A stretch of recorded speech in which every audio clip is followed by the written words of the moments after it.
Sign up for WynnBET Sportsbook at wynnbet.com today using promo code BlueWire to get up to $1,000 toward a risk-free sports bet.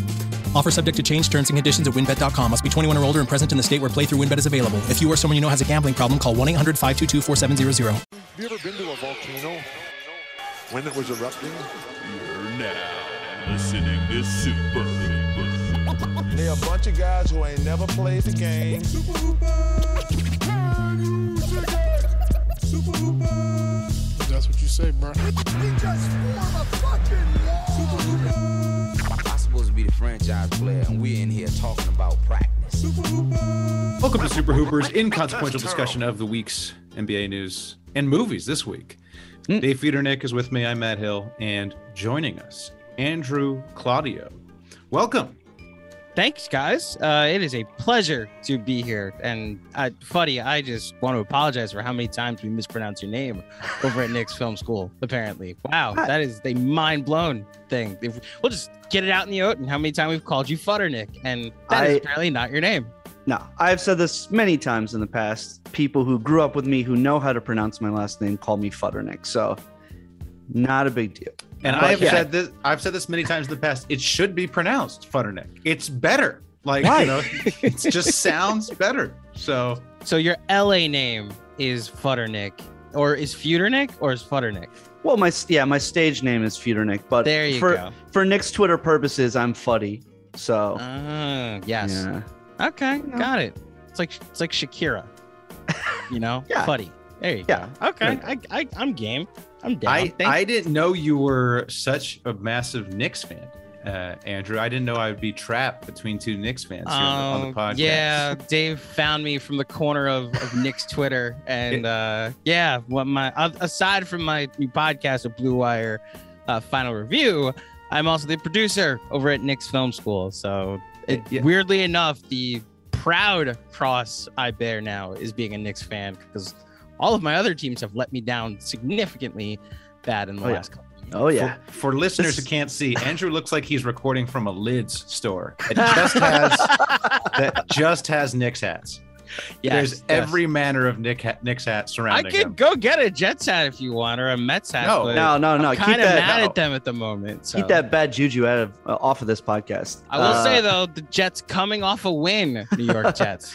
As are the Giants. Hey, look, a broken clock is right 2 times. So listen, and if they're right 2 times again this season, they're going to get the number 1 pick. So I'll take it. That's right. Yeah. Can I say this is a pleasure, because Matt and John never let me have any Knicks fans on. And, the podcast, I think, was more enjoyable when the Knicks were bad. And now that they're good, I'm very sensitive at any Knicks slander. I used to be part of the joke, and now, I take them way too seriously. So now the jokes you're reaching for them. You have to go back to the foreign times of 2019 in order to make a joke at the Knicks expense. I think we just need to go forward a few months while they'll be 10th in the East. So I think here we go. Oh, wow, Fuddy, I got what you mean. I'm sensitive to it. What are you talking about? Yeah, meanwhile, we have to talk about Ben Simmons for half an hour every pod now. Hey, God. Look, there's updates, Dave. There's updates. I think we need to talk about it again today. This is what happens to the league when Knicks for Clicks dies. We have to talk about a guy holding out for his contract. So bingo. Yeah. Sorry. Not even holding out for his contract. Holding out because he doesn't want to play for the 50-win team that gave him a max contract already. He doesn't want to play for the number 1 seed in the East. He'd rather play for the Cavs. Yeah. Apparently his very smart agent, Rich Paul, didn't realize he would be losing money. So the entire story screams like Steve Mills Knicks. Yeah. But no, it's not the Knicks. It's another team we can laugh at, Fuddy. Yeah. So I'm right there. Sixers, the new Knicks. Wow, I haven't seen that. Now, here's the thing. Here's the reason why they're not, because they are coming off a 1 seed. And the Knicks, when they were laughable, were coming off multiple 50-loss seasons.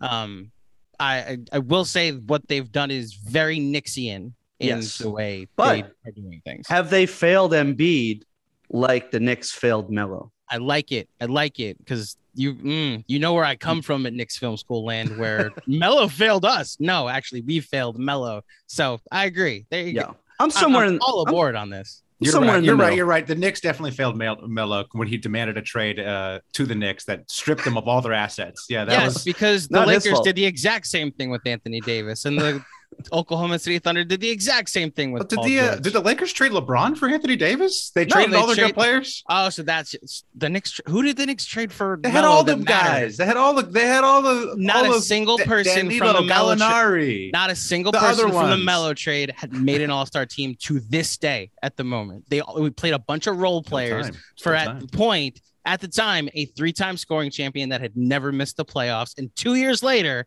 off they're stripped for assets, they were the 2 seed. So obviously they were able to still build a winning roster. The issue is the year after that 2 seed when they traded for Andrea Bargnani, enter Phil Jackson, and the rest is history. Hey, it was all part of Leon Rose's grand plan. So to eventually take over the Knicks 8 years later. Trust the real process. I think the issue is Carmelo Anthony never showed up in the playoffs. I think that's the real issue today. And do we want to make this the whole pod? Do we want to make this the whole pod? Okay, Melo held up his end of the bargain. It's not his fault that J.R. Smith and Raymond Felton and Tyson Chandler and Chris Copeland weren't a good enough supporting cast. Yeah, like to see how many games let's literally put us 3 out there. It's a good enough supporting cast to probably win 54 games and then get eliminated in the second round. Yeah. Okay. Perhaps let's move on to the ultimate escape. Movies. Yeah. So tell us about your podcast, Andrew. Yeah. Okay. So it's a brand new niche podcast. I like to point out that it's not just your generic, here's what's happening in the most recent news with movies and whatnot. We've come up with a concept. When I say we, my partner, Bernard Ozrowski, who is a film critic here in New York. He's actually attending the New York Film Festival as we speak. We've come up with a concept for a movie podcast, and we're 5 episodes in, and the concept works, which is why I really enjoy it. So I'm actually going to do an exercise with you guys. So, Fuddy, say a movie that you love, like just any movie that you would consider an all-time great. One Flew Over the Cuckoo's Nest. That's a great call. All right. Now, Matt, say another movie that you would consider one of the all-time greats that you have love. to know Matt's taste in things is absolutely I would have to go with the 1980s surf classic, The North Shore. You familiar with that? I'm Rick not Kane, actually. Turtle. Okay. Is it about? I'll go with the Big Lebowski. Okay. There you go. So how in the world will we compare One Flew Over the Cuckoo's Nest to the Big Lebowski? What's great to you will be you, Matt, will be different than what's great to David. So what we've come up with is a formula in order to quantify greatness. We're going through the greatest movies of all time, or the movies that are considered the greatest movies of all time. And so for One Flew Over the Cuckoo's Nest, you'd say, okay, is it a top 5 Jack Nicholson performance? And then you'd say your top 5. If it's 1, then it gets 5 points. If it's 3rd, then it gets 3 points. If it's not on the list, it gets 0 points. And you do 10 different top 5 categories for each movie.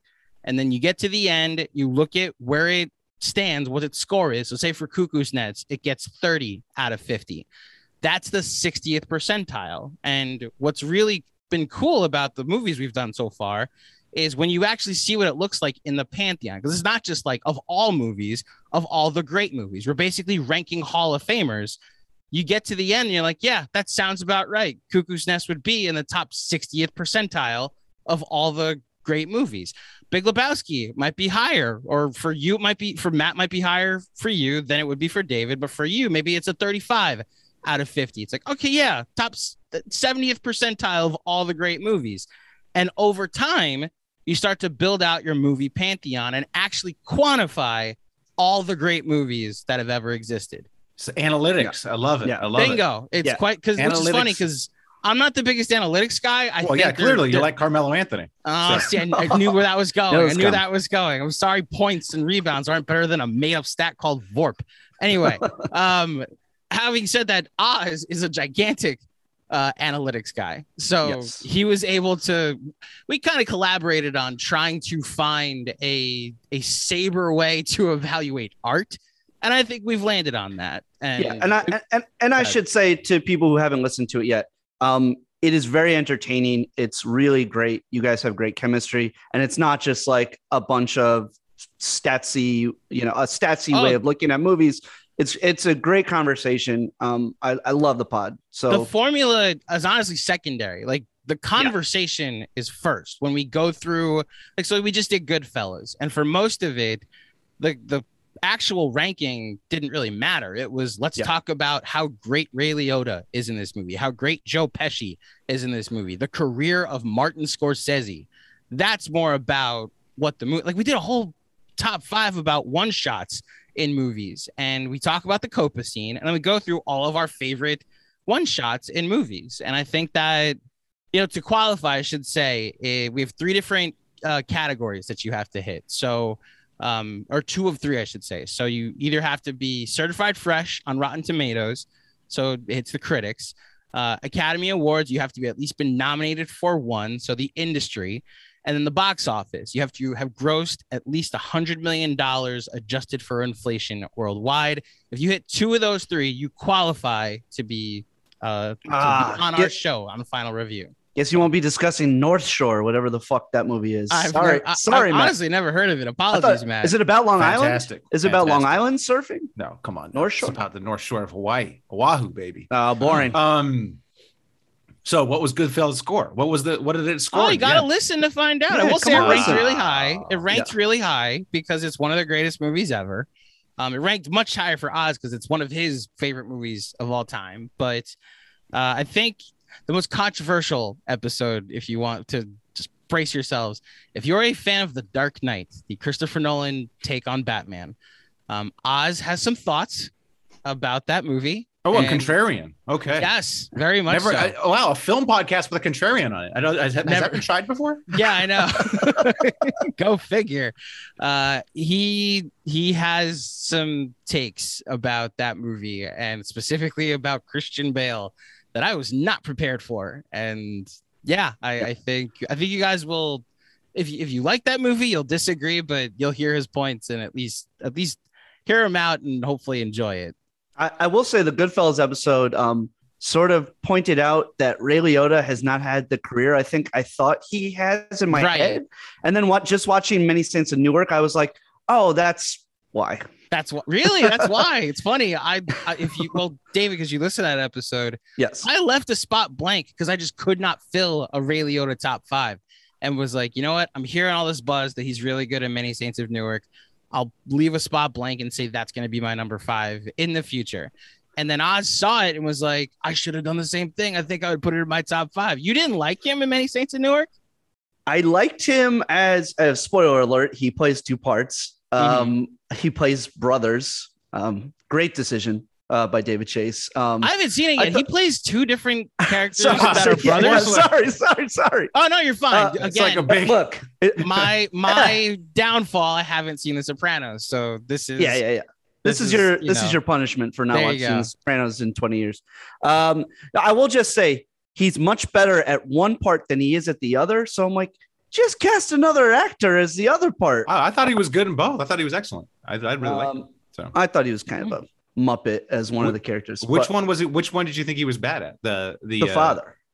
Really? It's Hollywood Dick. Yeah. Anyway.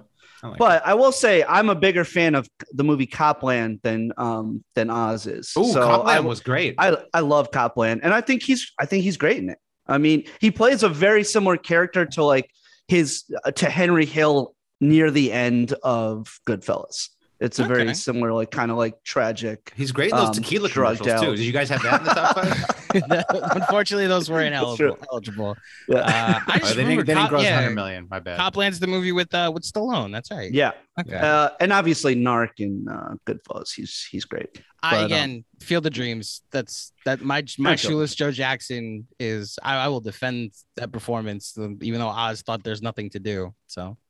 No, I agree. It's iconic. Can't wear shoes. There's something right there. Yeah. So should we move on to our segment today? In the vein of your podcast, we decided to take 4 of the movies that you guys have covered on the pod so far: Raiders of the Lost Ark, Pulp Fiction, Goodfellas, and Dark Knight. And thank God, because I could not come up with comparisons for The Social Network. I was wondering if there was a Maury Henke angle to go there, but thank you. We don't have to go down the Social Network route. No. Especially, this week, Facebook is A big okay. topic of conversation that I'd rather not keep off our podcast. So, so we did those 4. And the idea is that we are taking 5 characters from each of those movies and coming up with NBA player or personality comps for each of them. Where do we want to start? Do we want to go in order of what you guys did on the pod? You want to do it that way? We'll start with The Dark Knight. We'll start with Dark Knight. Okay. Andrew, would you like to start? I can. So I will say I struggled a little bit with some of these movies, and yes. like there's just like not 5 characters that I care about in The Dark Knight compared to how much I care about a lot of the other ones. So what I tried to do was group them all together and pick a different team and talk about the culture of said team. And so you'll see where I go with this in just a minute.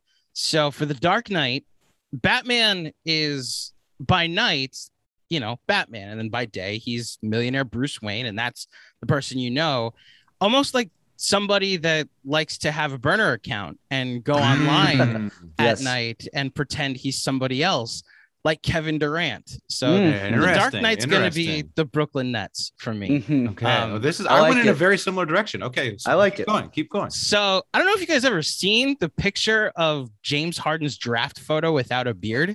He has no chin. That's my big conspiracy theory. The man has grown a beard to hide the fact he has negative chin. Oh, I like that. He's the anti Jay Leno. Yeah, so, it's like he has a toupee for his chin. It's like it's doing all the work. So if you want to look closely, it's almost like he has 2 faces. James Harden. Yeah. So Harvey Two-Face would be James Harden. Nice. He also has the faces in the off season where he's been eating ice cream and going to strip clubs and I was gonna say go a step further where he showed up in Houston last season so overweight. And in a matter of days, looked like he was in the peak shape of his life when he got to Brooklyn. I still don't know how. No? What God, it's got to be so great to have money. Anyway, do I need to explain why Kyrie's the Joker? He's my chaos. He's my Joker too. Joker too. Yes. I find the Joker much more entertaining than Kyrie though. He's much more charismatic and draws me in.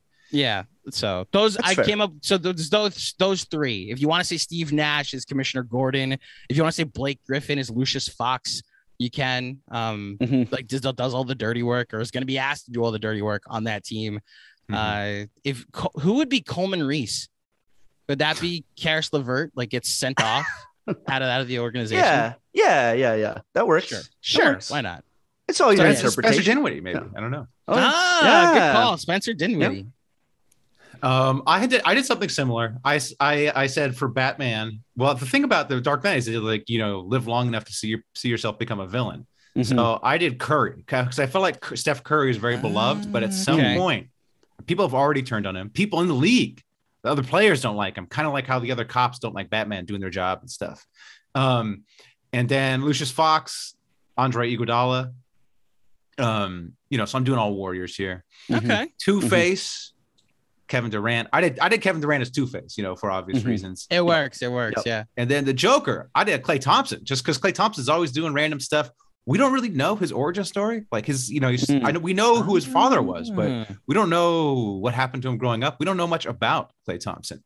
And then the Maggie Gyllenhaal character, she was played by Katie Holmes in the first movie, right? Yes. They swapped her out, and Dark Knight, I think, is way better than Batman Begins. So I went Steve Kerr as Rachel Dawes, and then Mark Jackson was the Katie Holmes version. In the brilliant. That is really good. Wow. Very nice. Okay. Okay. So I did like Batman Bruce Wayne to me is LeBron. Cliche answer. He's cliche. I mean, he's Batman, and during the day, he's just making a shit ton of money. A billionaire. His superpower is, the money that he can use to buy all the drugs that make his body like that. So we got it. But also, allegedly. But also, he'll never have like the superpowers of a Superman, Jordan. Right. Two-Face, I said, Chris Paul. Come on, He's Chris Paul. He's Cliff Paul. Oh, that's good. well That's done. good. That's No, good. Well he's like done. this. He's like this lovable guy in these commercials, and then he's like a total asshole on the court. So you know, Yeah, I like it. Joker. I mean, I had to go Kyrie because, like, I don't know. It also, like, I think in my head, what the Joker has become, like, in our culture now is like totally Kyrie. Yes. Just like, you know, every The idea of the Joker. every incel is like, that's my hero. Bingo. It's Kyrie. Yes. It's Kyrie. It's very much so. And then I did Alfred, Rich Paul. Come on. Ah, okay. Taking Taking- Paul's coming up for me later. Yeah. I didn't even Okay. put that together. Well done. Um, Put Rich Paul in here. And then, you know, Commissioner Gordon, Adam Silver. You know? Commish. Yeah. Well, It's in the, yeah. literally in the Makes sense. name. Makes sense. Makes sense. Yep. You know, little. Can I go little a step straightforward. further with your LeBron Batman analogy? Yes, Because please. if you wanted to and say in a different version of Batman, like the Snyderverse, what does Batman Mhm. do? He assembles a team. You know? Mm. Yeah. You can Yeah. look at it that Le GM. the Yeah. first Le GM, the first ever super team was the Justice League, which Wow. LeBron Yeah. would try to assemble if he was actually a superhero like Batman. Show us the Snyder cut. Yeah, he can't do it by himself. Not like Jordan. Yeah. Release the LeBron cut. Yeah. Yeah. I like it. I like it. All right. Those were good and more varied than I expected. Yeah, so far so good. So I dig far, it. so yeah. Yes, I love how the Kyrie Joker is. It's just too easy, you know. I think that's Yeah. the first thing I wrote down when I was writing down all the movies and the names. I was like, Yeah. all right, so Kyrie's the Joker. That's We easy. on a previous podcast we did Sopranos characters as NBA players, and Mhm. yeah, immediately I was like Christopher Moltisanti, Kyrie, very obvious. Which you know you get the joke, I don't right? like Yeah, Right, totally Andrew? got that. I definitely know who that is. Yep, just Sorry. a guy just Are rambling. you allowed to live in New York and not have seen The Sopranos? Oh my god! How does that work? How does that? Just quick origin story for me. Grew up in an extremely religious home. Wasn't allowed to watch HBO until I got to college. The shows I did watch when I got to college were Game of Thrones and The Wire.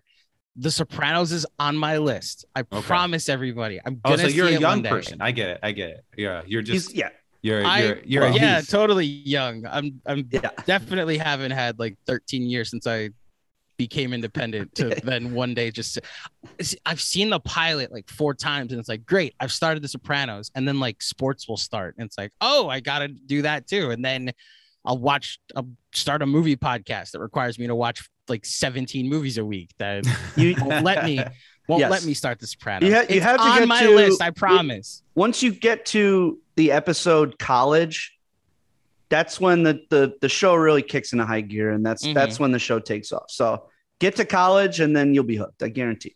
Guarantee. I promise it's on my list. I promise you. Fadi. All right. Okay. I've heard that before. Literally from me. Yes. Heard you say this many times. All right. Let's move on to Raiders of the Lost Ark. Okay. Okay. Do we go in a different order? Or am I going first again? I could start. Yeah, go ahead, buddy. Because I did a team for this. Indiana Pacers. I Jones, had them come too. on. I had them Did too. you both do it? Okay. Oh, cool. We're both fucking hacks. Well, I didn't do the whole team. I just said that the guy that Indy shoots, you know, when Indy shoots the guy with the sword, that's the Yeah, Indiana yeah. Pacers, because they're like mediocre and they always like get easily overcome in the Eastern Conference. So the guy Indiana shoots for me is the Indiana Pacers. See, that's how you make Knicks fans happy. Thank you for that. Thank you for that. Oh, I have an embarrassing admission. I just realized why they're the Indiana Pacers, because it's Indiana Jones. Oh, I just got the joke. My bad, guys. Not the sharpest tool in the shed, apparently. They should. My bad. The Indiana Pacers should change their names to Indiana Jones. That's way better. They really true. should. This is- Indiana what- Joneses. Yeah, the Joneses. Yeah, the Joneses. Yeah. All right, Go so ahead. start with Indiana. Reggie Miller. Indy. I already hate this. Indy hate. Yeah. Indy. Look, Indy hates snakes. Okay. Reggie Miller hates a bat? winning rings. Also, you know, I've always been told that we hate what we hate about ourselves is what we Right. hate in others. Mhm. He hates snakes. Reggie Miller is a snake. So Okay. you know, All right, you're saving this somewhat. Okay. I'm with you. I'm all aboard the screw Reggie Miller train. Also, here. you think of Indiana Jones, you think of Indiana Pacers, obviously you think of Reggie Miller first. And also, just like Indiana Jones, Reggie Miller in too many movies. Should have cut it off. What other movies is he in? You mean the fourth Indy? There's the fourth Indy is Yeah, there's the fourth Indy. That's Reggie Miller's announcing career. Last Crusade should have been it. Yeah. Should have been it. I agree. Then right off into the sunset. Didn't even more. New I one. just pretend that fourth one doesn't exist. So yeah, that's fair. Speaking of the fourth one, so Marion to me is Mark Jackson, great co-star, brought back to the franchise way past their prime. Just past their prime. She could have been, in other like good movies, but they're like, Spielberg's like, nah, I'm putting my wife in the second one. Power and they decide to bring her back for Crystal Skull. It's like it's too bad. It's too late. Don't hate her. I say this on the pod. I don't hate like her mini role in Crystal Skull, but the rest of that movie just does not work for me. She's good in Crystal Skull. Yeah. She's a great actress. All right, Sala is to me is Rick Smits, versatile sidekick, kind of lovable, but also does some dirty work. Yeah, no? I'm game. No, it works. No, they said I'm trying, like Sala's got to be 7'4" is the only issue I have. Yeah. It's true. I think because I was a kid, like watching this movie. By the way, I rewatched it when I listened to your episode of the pod and brought back a lot of good memories. Although I was a weird kid who watched Temple of Doom more than the others, just because we taped it off of HBO probably on a free weekend because my parents were too cheap to have HBO, and so we had it taped on a VHS. So I watched Temple of Doom more than this one, but I'm a Last Crusade guy. I like Last Crusade the best. Love Last Crusade, but Temple of Doom was always my shit. And when I tell people that, they're always like, "Oh God," it's like saying Godfather 3 is your favorite Godfather. I like Temple of Doom too. I don't get the hate. I enjoy Temple of Doom. I wouldn't go that far that it's the Godfather 3. But that's how people react to you. They're like, "Oh God, what's wrong with you?" I'm like, well, it's just the one I watch the most. My take is that there's 3 really good Indiana Jones movies. Like there's something to like in all 3. The Shorty character in Temple, especially when you're a kid, short round is awesome. Yeah. I think as a kid, I also didn't realize it's a prequel too. That it takes place before Raiders. So it's like, well, what happened to Marion? Okay, so this is just different world Indiana Jones. Not realizing that's why Shorty's not in the Raiders of the Lost Ark. Right. So. All right, 2 more. Belloc to me is Ron Artest. Talented, good head for the game, but then a violent sequence is his undoing. So the melting of all of the Nazis when they open the Ark of the Covenant. The malice at the palace. Is the malice. Like it. Okay, I dig it. And then Tote, the little henchman, Devilish Shrimp. They're both German, so just a random German, Okay. All right, I dig it. I went with Indiana Jones as Anthony Edwards. Just the charisma, the charm that felt right to me. Karen Allen, Marianne is Jeannie Buss. She's running stuff. She's running the bar over there. So I think Jeannie Buss could drink a lot. As I said, the guy India shoots easily overcomes. That's the Pacers. The Nazis, that's the Boston Celtics. Just like there's just the whole, they just got similar vibes. And then the face melting guy, the guy whose the face melting. Toad, I think the German. Toad or Bullock? Whatever. The famous shot. The famous Toad. Okay. It's Toad. Yeah, I think that's a metaphor for Michael Porter Jr.'s body. So what's going to happen to it in the future? So that's how I cast it. Oh, well done. Okay. So I went a different direction with the team. We're headed out to Texas for this Indiana Jones comp. And we're going to the Dallas Mavericks. So Indy is Luca, someone who has all the tools, has superhero like abilities, yet not actual superpowers that we know of just yet. seems to get out of situations like having to play for a.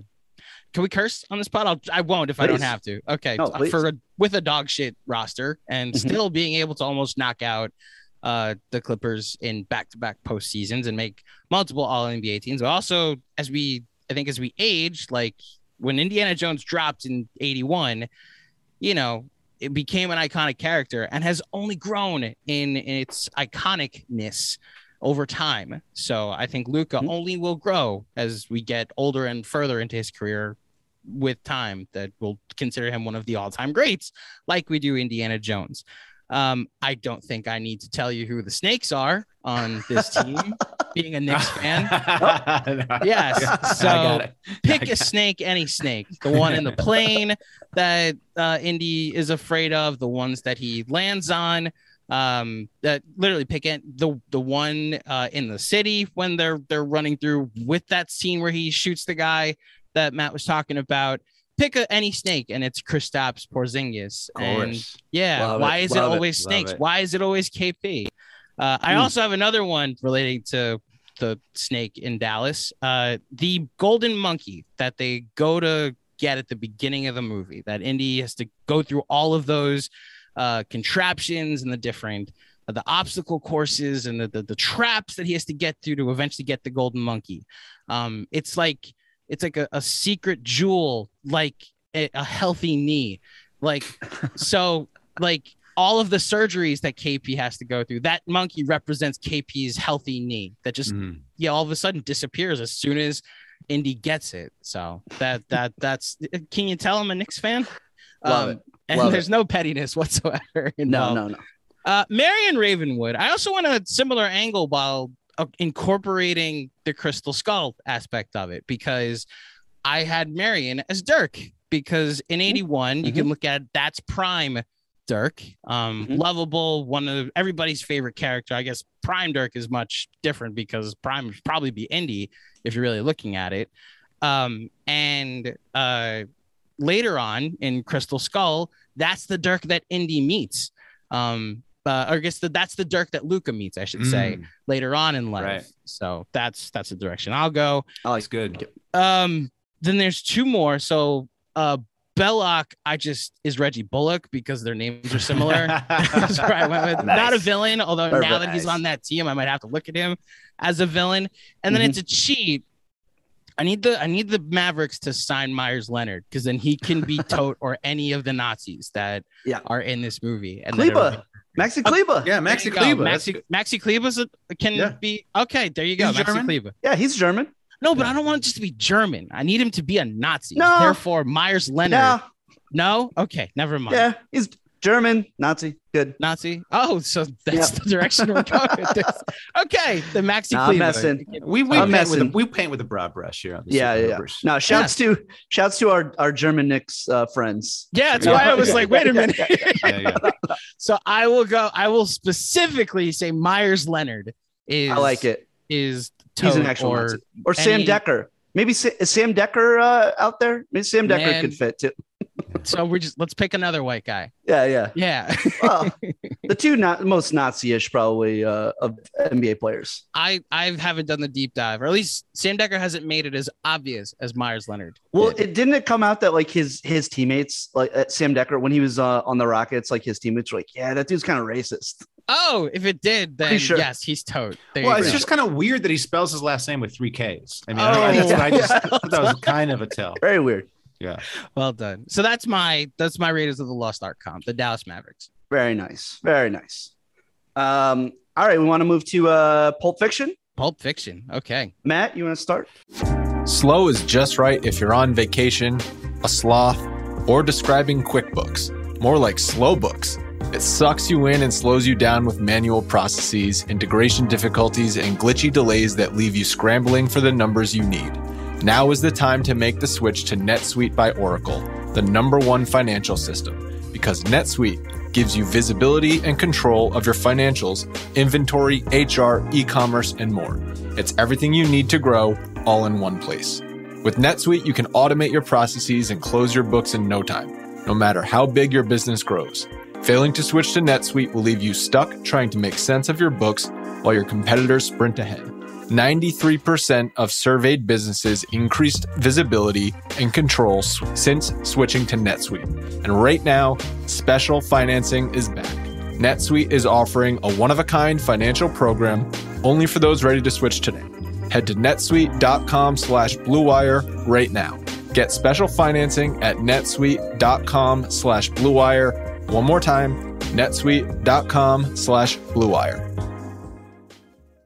Yeah, this is just kind of mine. Was kind of standard. I don't know. I not much that good for this one. Marcellus Wallace. I went with Ben Wallace just because similar vibes. Stoic, powerful. The Christopher Walken character who shoves the watch up his ass and carries the watch. It's big Popovich vibes. Like I won't be surprised. I won't be surprised if we found out years later that Popovich had a watch in his ass this entire time. Like it just seems similar. Oh, mental images I did not think I would have today. Yep. The Tim Roth character, what's the Tim Roth's character's name? I don't know. I can't remember his name, but the Tim Roth character and his girlfriend Honey Bunny. Is it Honey Bunny? She calls him Honey Bunny. She calls him Honey Bunny. Yeah. Okay. Yep. Oh, it might. Well, okay. This doesn't quite work as well. But okay. So I had Tim Roth as Carmelo. He's Pumpkin. That's who he is. He's Pumpkin. Pumpkin and Honey Bunny. There you go. Okay.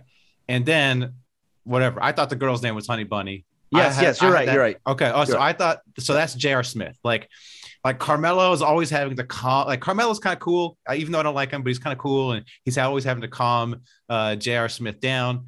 Plus, we know Carmelo's girl tastes like Honey Nut Cheerios, so I thought that comp worked there. Thanks to Kevin Garnett, we know that. And then my last one is the Bruce Willis's girlfriend in this movie, who is kind of annoying, kind of like the weak link in the movie. She's just kind of annoying. I just went with Dennis Schroeder because I also find him kind of annoying. But... Yes, agreed. Good call. Okay, nice. Okay. My turn or your turn, buddy? Yeah, you go.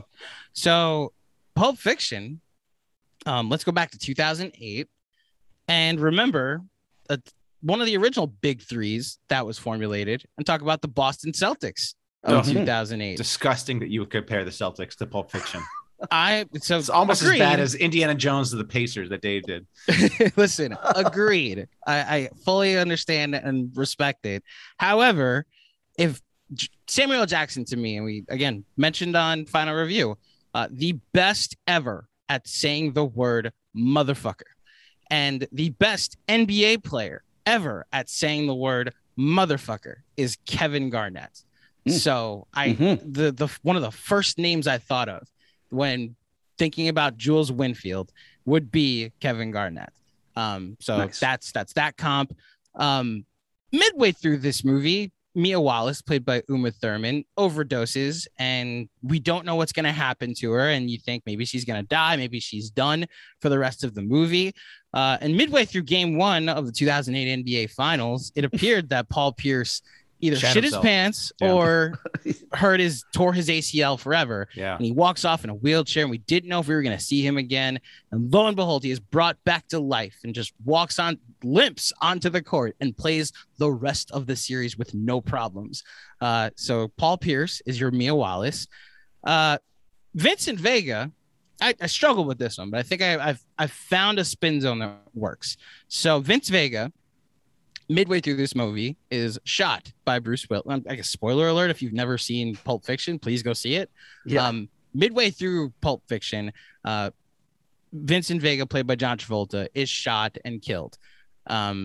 Midway through the mini Celtics dynasty, Ray Allen decided to just leave and go to another team. And if Kevin Garnett had his way, he'd be shot and killed. Now, there's another person you could apply if you wanted to for Ray Allen. Marvin, I think his name. I think if the guy who gets shot in the back seat. If this core Celtics team had their way, they'd accidentally shoot Marvin in the face or Ray Allen in the face. Although they apparently have made up now, which makes the story so much less interesting than it already was.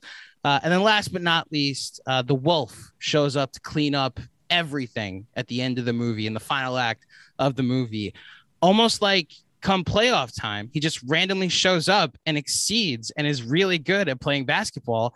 like a Rajon Rondo that just suddenly becomes a Hall of Fame point guard once you say, okay, now it's best of 7. It's like, oh, I'm a competent basketball player. So that's my comps for Pulp Fiction. I hate it. I love it. I hate it. I love it. Nah, you're wrong.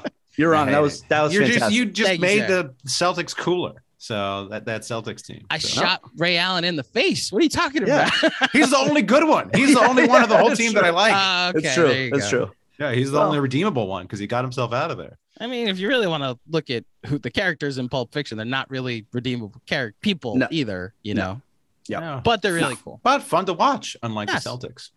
I like it. I like it. Fair. All right, Yeah, go ahead. yeah. These are not interconnected this time around. But I'll start with Marcellus. I went with Kobe. Widely okay. respected, but also widely hated. Yeah, I like it. You know, he's considered by many as the greatest, and some people like, you know, just don't want to talk about him anymore. Mia, I said Kawhi. Kind of quiet, mysterious, kind of weird, but well liked. And when you think about the league, he's often mentioned as like, you know, one of the top players. Vincent Iverson, super cool, okay.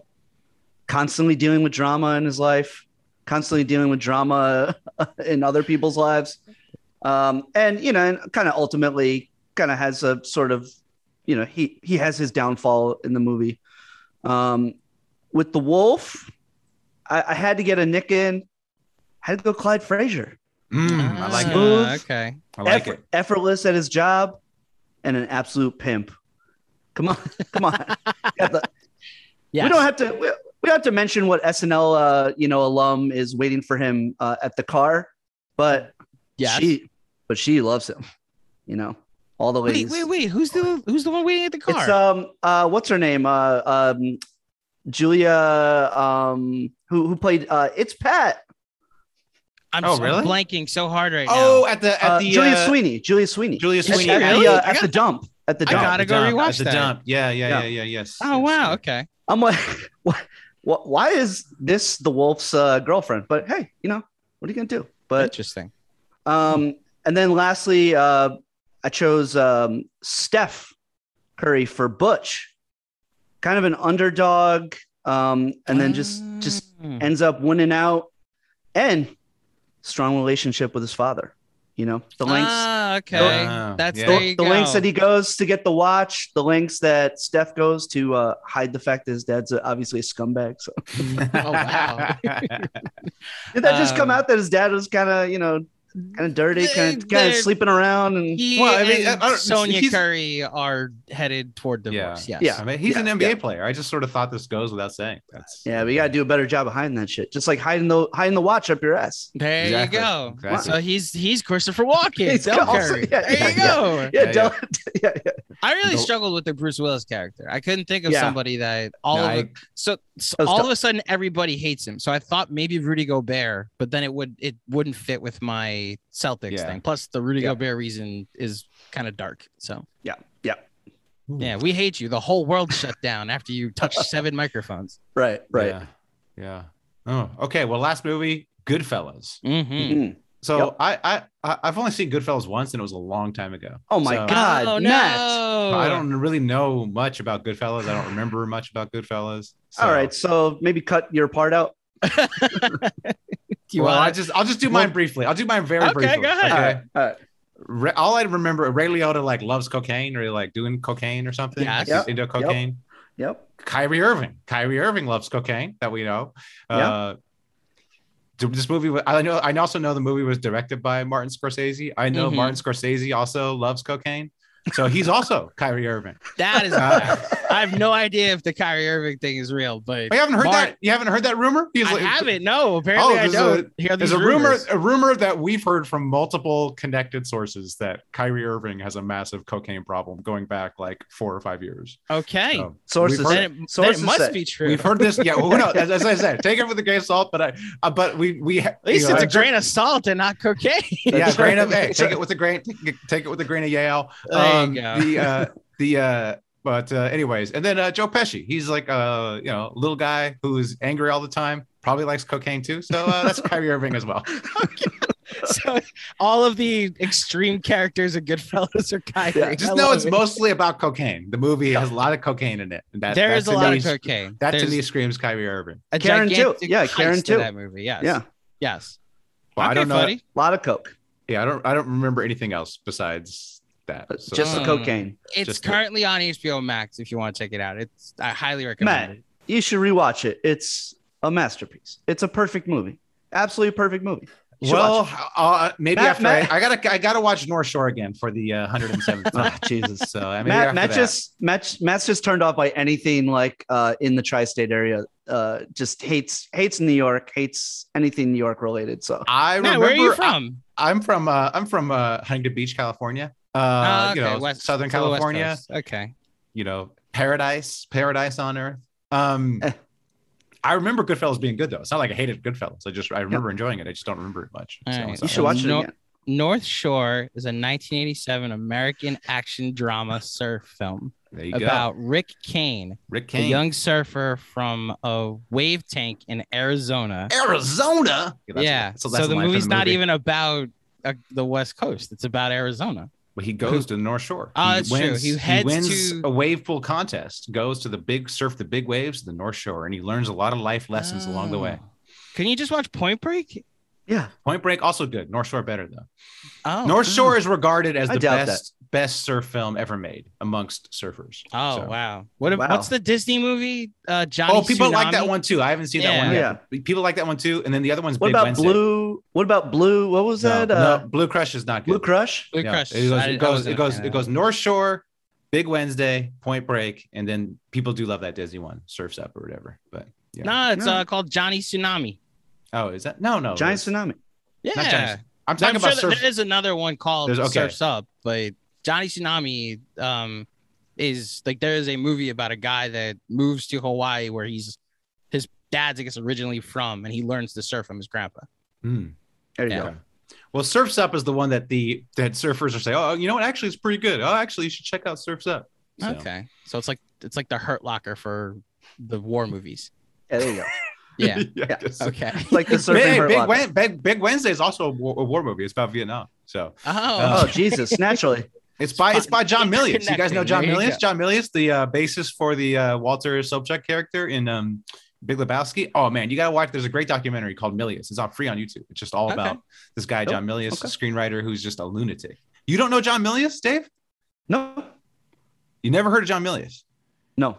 You're okay. Wow. Oh man. Jeez. Keep asking me if I've heard of him. Man, maybe the answer will change. The judgment he's throwing at you after admitting he's only seen Goodfellas once. Well, he's ridiculous. Well, look, this isn't my chosen profession. Come on. So. Okay. Yeah, he's an